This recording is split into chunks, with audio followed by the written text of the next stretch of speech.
in terms of caste, we just believe just because we say we don't stop anybody from coming, people come. They don't realize there's a culture of art, like a culture of education. There's a culture of going to school. The doors are closed. Exactly. So the doors are actually closed because you're not welcoming.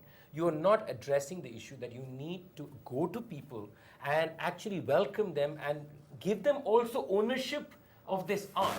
We are not, the fact is, the truth is, we are not doing that. We actually think going and giving music to, say, what you could call a lower caste group is actually presenting them a higher class music and doing them a favor. I don't think so. I think that there is no hierarchy in this. And I think only way to address this is go to schools. We have to go to schools. We have to have musicians who become proactive about having people from different communities, from different parts, learning this art form. And I think though nobody talks about caste in a very overt sense, it does play a role in opportunity also.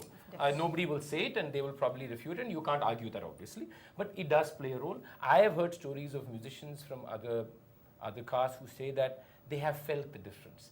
You feel this most of the time. Like I always say, the way I shake my hands with a high class man is very different from the way I shake my hands with a carpenter in my house.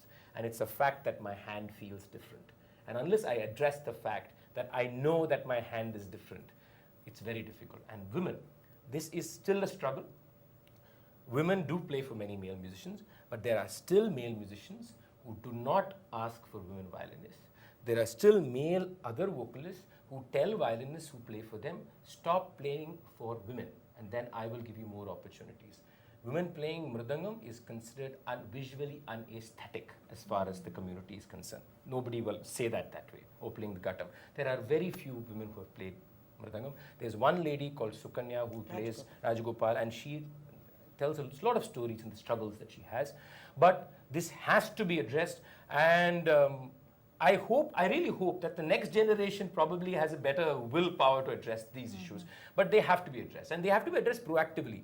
I mean, these are not, the biggest problem is everybody thinks everything is at an equal balance. It's not at an equal balance. It's not a level playing field. It is not. So therefore, you have to address that it is not a level playing field.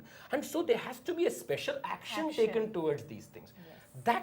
And also I want to say that the organizers are part of this whole game, because they don't put their foot down to an artist who says, I will not play for a woman. They don't come up and say, if you have such a stance, first it's unconstitutional to have a stance like that. Right. You cannot have an opportunity. They don't do it. Deny that so there is a very, very deep-seated issue as far as women are concerned and caste is concerned.